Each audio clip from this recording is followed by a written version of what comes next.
todas e bem-vindos à 39ª reunião da CCJ.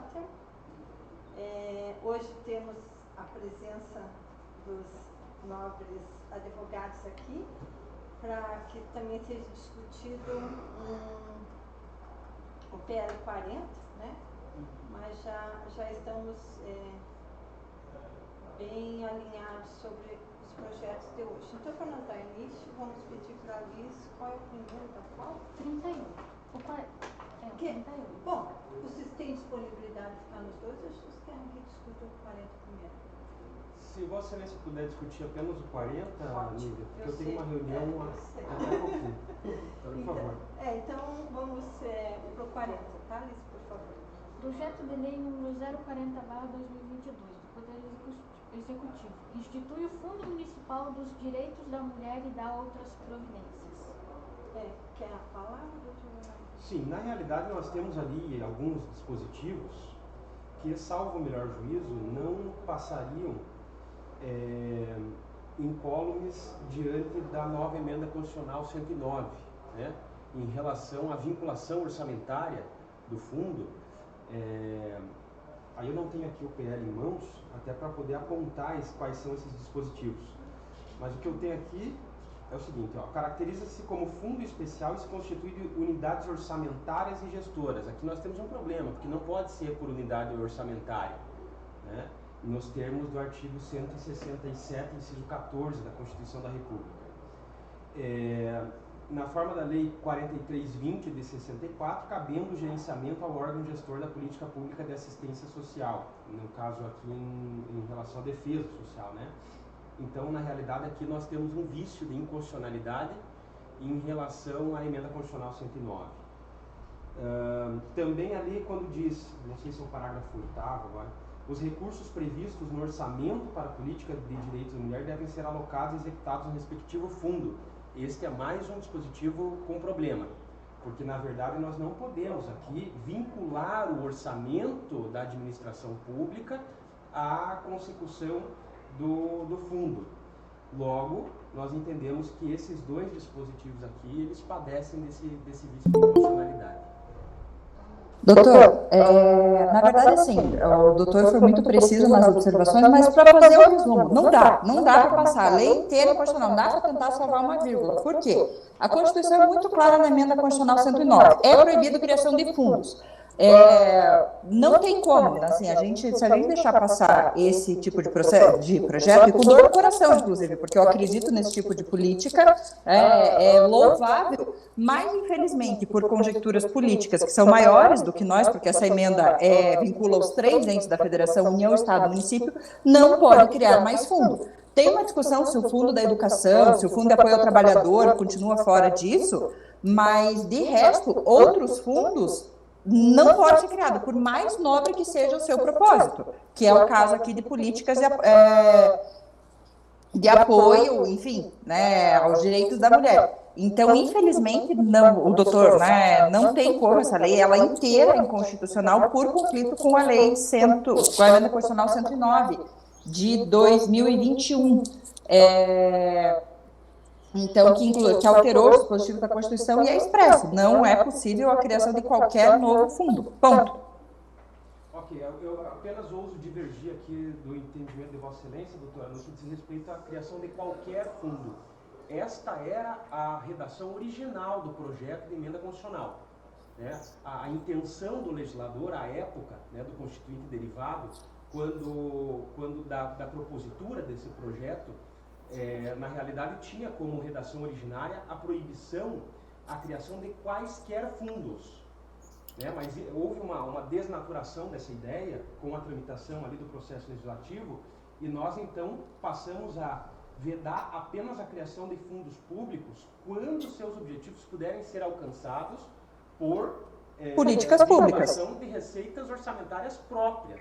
Aí, se nós olharmos lá, e aí eu vou pedir para que Vossa Excelência observe também o inciso 4º do mesmo artigo 167 da Constituição, que trata lá exatamente dos fundos de educação, saúde, quer dizer, isso tudo você pode executar, né, essas políticas públicas, elas devem ser executadas com orçamento próprio. né, que não seria o caso de um fundo, por exemplo, de defesa dos direitos da mulher, mesmo porque seria um fundo interdisciplinar e intersetorial, né? E também ali, ou mediante execução direta por programação orçamentária e financeira de órgão ou entidade da administração pública. Então, apenas nessas duas hipóteses, há vedação constitucional para a criação de fundos públicos. Outros fundos, como são criados ainda neste ano, Brasil afora, quanto a estes não há nenhuma vedação constitucional. Lembrando. Bom, aí a gente vai ficar discutindo aqui no juridiquês que não vai levar a nada. Vamos resumir. Esse projeto, né, vamos ser objetivo aqui na questão. O meu parecer é desfavorável. O que vocês vão fazer? Vamos pôr em discussão, vamos pôr a coisa para andar. O doutor Leonardo parece que vai retirar. Eu pretendo retirar até para proceder às adequações necessárias ali ao projeto de lei e reencaminharei na sequência, com certeza. Lembrando que a Lei Municipal 2092 de 2019, que dispõe a respeito da criação do Conselho de Defesa dos Direitos das Mulheres, também criara o fundo. Ou seja, este fundo, em tese, está criado por ocasião da promulgação da Lei 2092 de 2019, portanto, anterior à promulgação da emenda constitucional. Então, de momento, o Executivo vai retirar o projeto? Sim, e na sequência eu reencaminho. A gente, então, boa tarde, doutor Branco, seja bem-vindo. Boa tarde, doutor. Bem, vocês? Tudo bem. Quase que eu saí aqui pelo lado, até quietinho. Então, no momento ele vai ser retirado e depois vai ser apresentado novamente, daí vamos ver como é que vai estar o andar da carruagem até então, né? Perfeito, perfeito. Obrigada, doutor. Eu que agradeço a todos. Obrigado, doutor. Obrigado pela atenção de todos. Pode ficar. Agradeço, obrigada. Então tá, obrigada. Tchau, tchau. Obrigado, um abraço a todos. Até a próxima. Então vamos dar sequência à nossa pauta. Agora nós temos o projeto de lei 038, 2022. Poder Executivo. Altera dispositivos da Lei 1209, de 23 de abril de 2009, que dispõe sobre o regime próprio de previdência social do município e sobre a entidade de previdência. Altera dispositivos da Lei Municipal número 2291/2021, que institui o regime de previdência complementar e dá outras providências. Ok. Então todos sabem que nós tivemos aquela consulta pública, né? E a pedido do sindicato, a pedido da APP Sindicato, para transferir essa votação para hoje. Aí nós recebemos um ofício, né, do Executivo, colocando que aquilo que foi pedido não é cabível, não entendi direito ali, o entendimento do ofício. Eles acham infundado porque, eles têm de onde tirar o dinheiro. Caso aconteça de não ter, eles tiram de outro lugar. Na verdade, eu fiquei sabendo, doutor, posso falar? Claro, Desculpa, por favor. permissão, que pelo sindicato dos funcionários, não outro sindicato, está tudo ok. Eles consultaram também um jurídico que foi colocado para eles dentro do sindicato, tá tudo ok, não tem nada demais. E no outro sindicato da APP, o que fiquei sabendo, que eles querem que mude o quê? Em vez de deixar o imposto de renda como garantia, deixar o IPTU como garantia. Eu acredito que, eu conversando hoje com alguns integrantes funcionários, eles falaram que está de bom tamanho esse projeto, certo?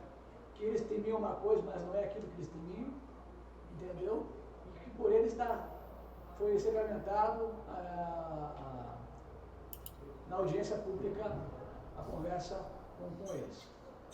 Inclusive, assim que a gente recebeu esse ofício, nós encaminhamos tanto para o sindicato aqui dos nossos funcionários, como para a APP Sindicato, e eles sabiam que hoje às 14 horas, né, seria colocado, né, em pauta, e nenhum deles retornou. Então eu vejo que da parte deles, né, não teve mais nenhuma colocação ao contrário, e como eles sabem também, as portas da CCJ são sempre abertas.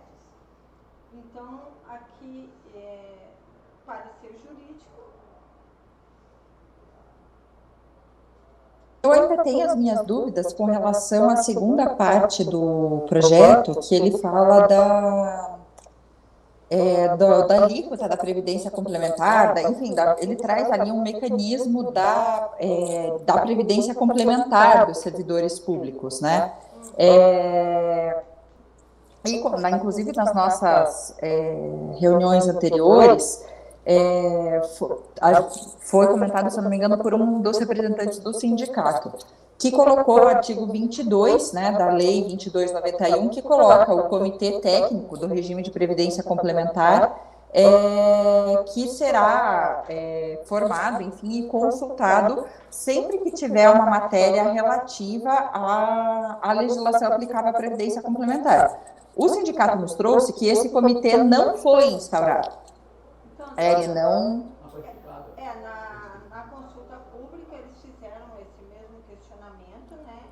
E daí o Dr. Petros e o Rafael e o Ivo esclareceram as dúvidas deles e eles posicionaram que está certo, que a partir de criado isso que vai ser criado esse comitê. Então foi o entendimento que eles tiveram na consulta popular, né, que inclusive ficou gravado.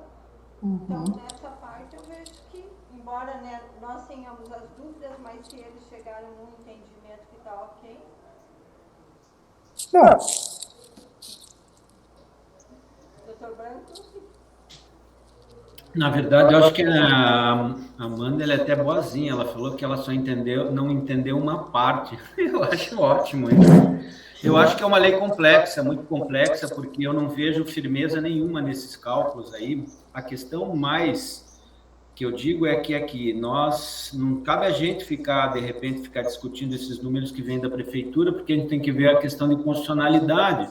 Mas eu acho, assim, muito fraco, o meu ponto de vista é que é muito fraco todo o parecer que veio na lei, do que a lei vai buscar e como que essa lei vai ser depois chegar lá no final para funcionar. Porque a gente está fazendo uma previdência por pedaços aqui, né? Então, um dia a gente faz um pedaço, depois a gente faz outro pedaço e a gente não sabe nem o que a gente está costurando para depois ter um plano de previdência para o funcionário. Parece-me que a questão pior aqui é para quem vai ganhar acima do teto, porque quem ganha abaixo do teto não vai ter um problema grande dentro do município, que eu acho que é a maioria, né? O teto acho que 7 mil. Então, eles não explicam, na verdade, o que vai acontecer com as pessoas que, por exemplo, ganham acima do teto e vão entrar no plano do teto da Previdência, que será 7 mil, porque essas pessoas estão recolhendo, médicos, advogados, estão recolhendo acima do teto. Se esse dinheiro teria que ser devolvido ou se o dinheiro vai ser usado para o plano complementar. Fala professor Márcio. Ouvindo o senhor falar perto do vídeo dele, e vem aos poucos assim na memória que foi discutido lá, sobre o que o doutor falou, dessa contribuição complementar, para quem ganha acima do teto, né?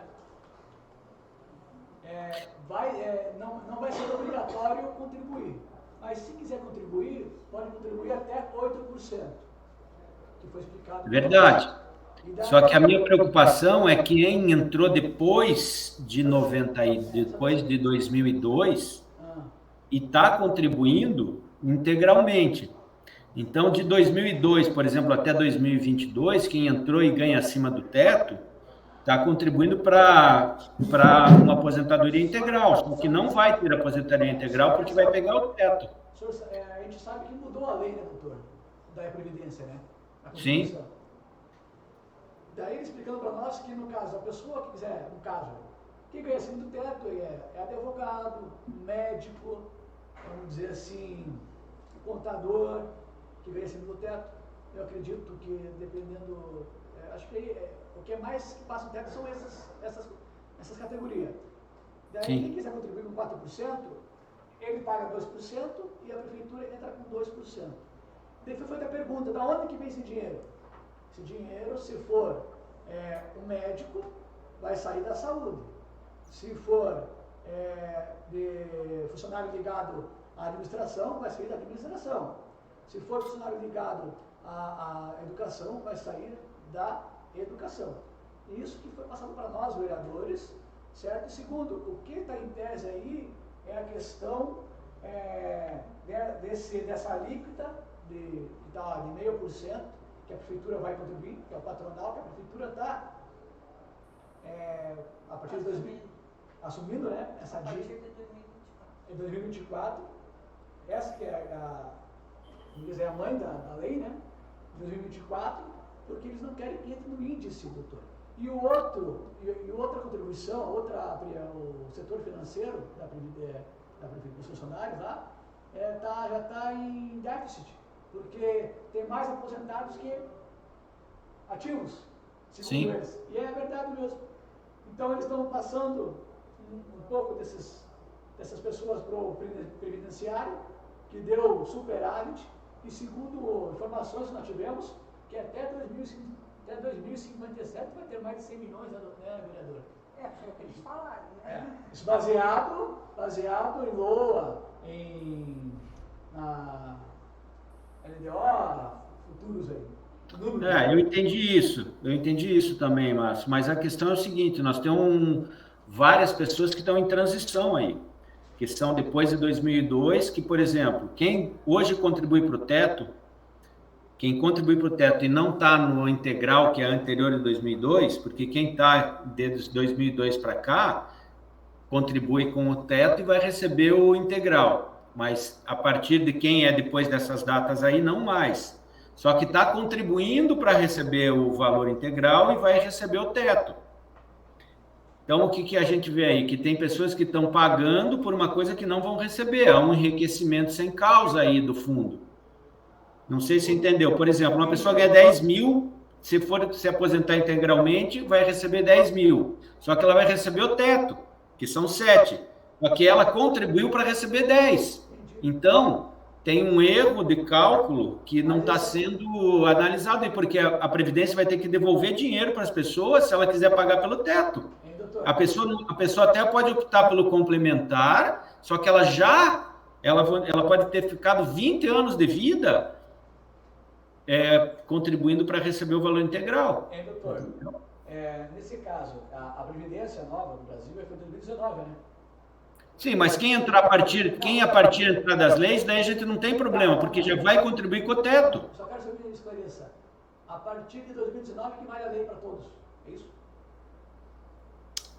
Não, é porque antes de 2002, a pessoa tinha o plano de integral, independente do que coisa. Depois começaram a modificar, principalmente, para que a pessoa não se aposentasse mais com as regras antigas, sempre pondo regras novas. Então, a pessoa contribuía mais. Daí criaram a complementar, mas muitas das complementares, elas têm previsão sobre o que faz com esse superávit, vamos dizer assim, pessoal. Mas é por isso que eu digo, são normas muito complexas de previdência, porque a gente vai montando uma previdência em pedaços. Como a gente já votou uma, a gente vai votar outra, nós vamos votar complementar. E a gente não tem o teto hoje no município. Hoje ainda não tem no município o teto. Mas nós vamos ter. E vai ser do INSS. Calculado de forma proporcional, né? Porque hoje os 14% de previdência é seco, não é escalonado como é a alíquota do INSS. Por exemplo, eu pago o dobro de previdência para o município do que eu pagaria se fosse no INSS. O cálculo, inclusive, está sendo feito errado. Pois é, entendeu? Então, é isso aí que eu digo, que às vezes a gente recebe uns números que a gente está acreditando, mas eu olho assim, sem conhecimento autorial, cara, e eu acho complicado isso. Só que se a preocupação do sindicato era com possível inadimplência, e eles estão querendo se propor a isso, eu não vejo, não sei, eu acho que é uma discussão meio complexa, só que para a gente tem que tramitar o processo. Que na verdade a prefeitura, o funcionário contribui com 14, alguns pontos percentuais lá, a prefeitura complementa com os demais, para chegar lá nos números exatos que manda a lei, certo? E segundo eles, essa complementar não é a mãe da lei é essa contribuição patronal da prefeitura aí. A complementar ela só vai servir para poder chegar integralmente para quem recebe acima do teto. A complementar só vai servir para algumas pessoas. Sim, é isso aí. Mas o parecer é pela tramitação. Amanda? Ainda com, né, não... vamos fazer o quê, Nívia, né? Não concordo, não posso fazer nada, então, né? Não, nós não temos como discutir algumas coisas que estão na lei, porque a gente não tem nem conhecimento técnico para isso. Não, e se a quem era interessado, não, assim, para mim, a questão do comitê, por exemplo, era de uma ilegalidade flagrante, mas, né, assim, o meu parecer, se fosse um parecer escrito, sério, discutido, seria negativo por esses vícios. Mas, né, eu entendo tudo que está em jogo que vocês estão colocando, então, mas se a gente tem base legal para não passar na comissão, a gente pode votar por isso e daí fazer o parecer escrito, submeter à comissão. O seu comentário sobre o comitê, salvo engano, presidente, me recorrija. Foi comentado e eles vão criar esse comitê com representantes do sindicato. Mas, vereador, você entende que é inútil depois que já tem a lei? Não interessa ter depois, já tem a lei. Não interessa ter depois. Oi? Sim, mas eu vejo assim, né? A gente, o sindicato questionou. A gente chamou o sindicato, chamou todo mundo para consulta pública. Não se pronunciaram mais. Naquele momento da audiência pública, até o sindicato falou que da parte dele estava tudo certo. Aí a APP sindical que foi a que pediu essa revisão. Veio esse ofício, imediatamente a gente encaminhou para a APP sindical. Não nos retornaram, tudo bem, né? Foi mandado hoje, né? Mas não sabiam que a reunião é hoje às 14 horas. Dia 8, a presidente ainda adiou para dia 8, né? Deixou bem ciente deles, né? Para a APP principalmente, porque o sindicato dos funcionários já foi resolvido aqui na audiência pública. Eu só estou vendo assim que eu creio que nós, enquanto comissão, demos total abertura para os funcionários participarem, tirarem suas dúvidas. Então, aí se o parecer for por tramitação, né, a gente tramita e daí também fica para a sessão, para cada vereador. Não sei. É o caminho que eu estou vendo. Como diz o doutor, tem que tramitar, né? Doutor? Como diz o doutor, tem que tramitar? Eu entendi que é com ressalvas, né? Uhum. Mas se os vereadores... Vamos lá. Também, pode levar para a sessão. Você tramita?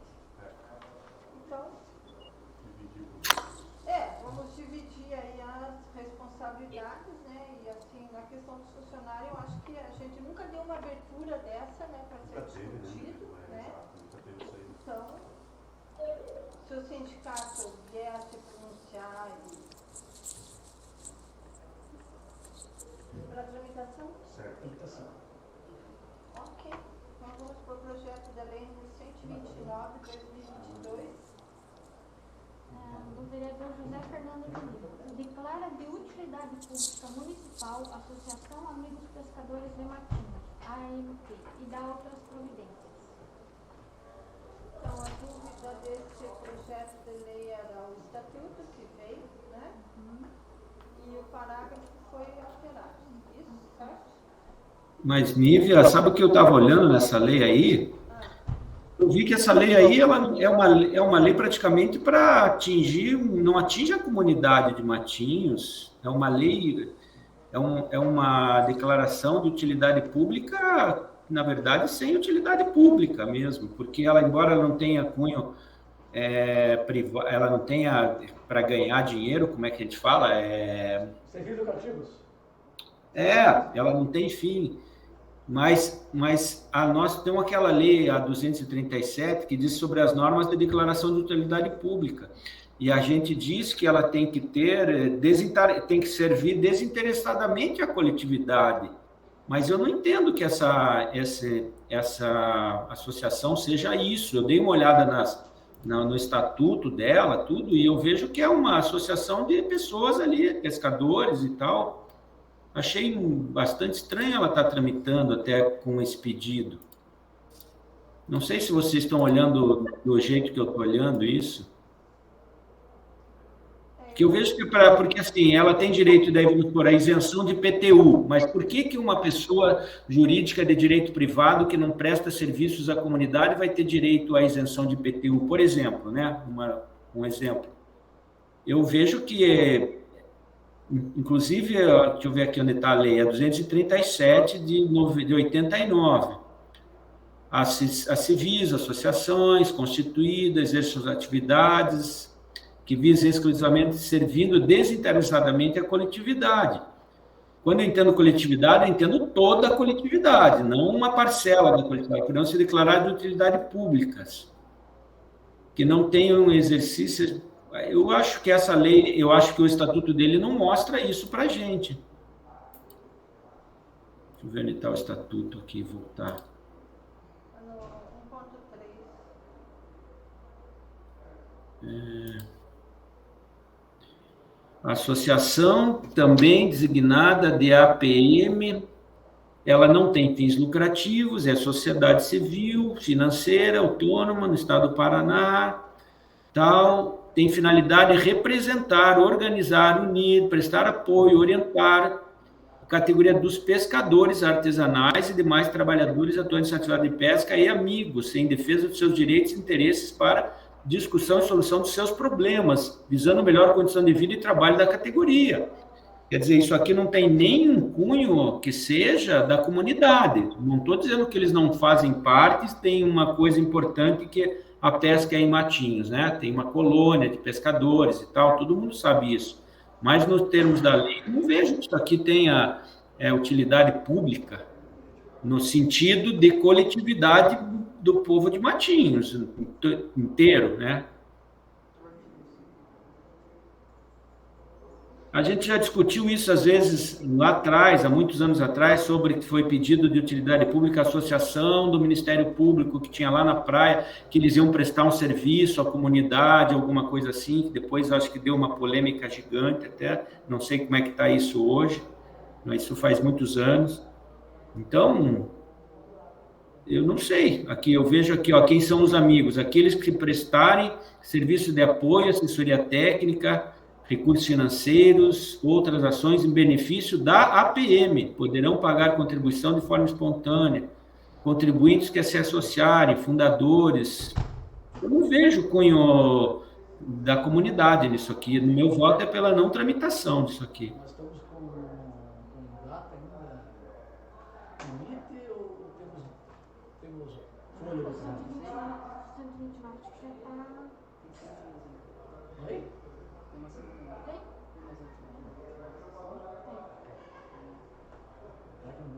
Mandamos um ofício para retirar esse projeto?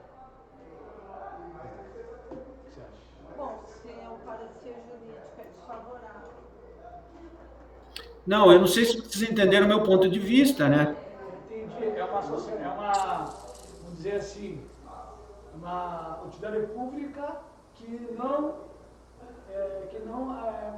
alcança o público. Não alcança a comunidade toda. Alcança o público específico. É específico de uma categoria de pescadores, né? Mas, inclusive, os que são associados à APM, não de toda a comunidade. Ela não está fazendo um serviço para a comunidade. Eu podia ter uma associação, olha, a Associação de Pescadores fará um serviço à comunidade, vai ajudar a fazer alguma coisa, nós não estamos vendo nada disso. O que ela está buscando é benefício para quem é associado, para ela mesma. E eu não consigo imaginar uma utilidade pública nisso aí. Esse é o meu parecer. Eu acho que isso não está favorável à tramitação, porque ela, inclusive, não cumpre os requisitos da Lei 237 de 80.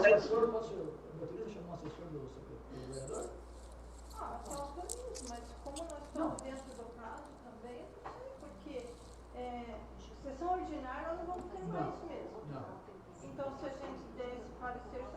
executado ou não. Se nós não desse, porque, ok, nós temos o prazo para dar o parecer até semana que vem. Mas tem algum assessor? Posso dar? Dá licença. Tá. Dá licença. Vamos aguardar que o vereador Márcio vai ver se tem algum assessor do... A nossa CCJ é bem democrática, sabe disso? Meu Deus do céu. Põe a democrática numa Meu Deus, nós vamos abrir uma subcâmara. Subcâmara. Vamos sentir falta no que vem. Vamos aguardar. Ver se tem algum assessor do vereador, senão a gente... Ó, se veja, presidente, por exemplo, no artigo 2º da 237, as entidades declaradas de utilidade pública serão inscritas no Cadastro Geral do Departamento de Saúde e Bem-Estar Social, o qual receberá e averbará a remessa dos relatórios circunstanciados, a que fica obrigadas as entidades a prestarem anualmente dos serviços que prestam à coletividade no ano anterior. Então, eles têm que prestar um serviço à coletividade no ano anterior. Eu não achei nessa associação aí nada que eles vão prestar de serviços à coletividade. Nenhuma palavra nisso. Que assim, isso a gente não conseguiu discutir na reunião anterior porque não tinha o estatuto em mãos. Agora, com o estatuto em mãos, nós vimos que não procede. Eu entendo isso, né? Mas lógico que estou aberto a levar... Por exemplo, se alguém vai falar, mas por que a associação da escola de samba da Vila Inhopunhé do Morro passou no ano de 93? Que sempre tem assim, algum erro pretérito que serve para justificar erros futuros. Assim, pelo menos numa memória recente, todos os que a gente votou pela tramitação da concessão do título de utilidade pública, eles tinham benefício claro para aqueles atendidos, por exemplo, acho que a gente votou, foi nesse ano, no ano passado, a Associação dos Skatistas de Matinhos, né, se eu não me engano, a gente concedeu. Mas veja, eles trazem benefícios para quem pratica o esporte e para a coletividade envolvida. Então, levando o esporte para mais pessoas, por exemplo, né, infelizmente nesse estatuto, concordando com o que o Dr. Branco disse, não tem assim a difusão da pesca como atividade de renda, como atividade típica do litoral, não tem nada nesse sentido. Poderiam até pôr, né? Apresentação, a coletividade da importância da pesca para o município de Matinhos. Nós não vamos ficar sem peixe por causa da associação. Não, então, esse projeto nós vamos deixar para analisar, né? Estamos dentro do prazo, dentro da nossa pauta de hoje eram esses 3 projetos, então o 38 passou, o 40 foi retirado e o 129 vai ser analisado.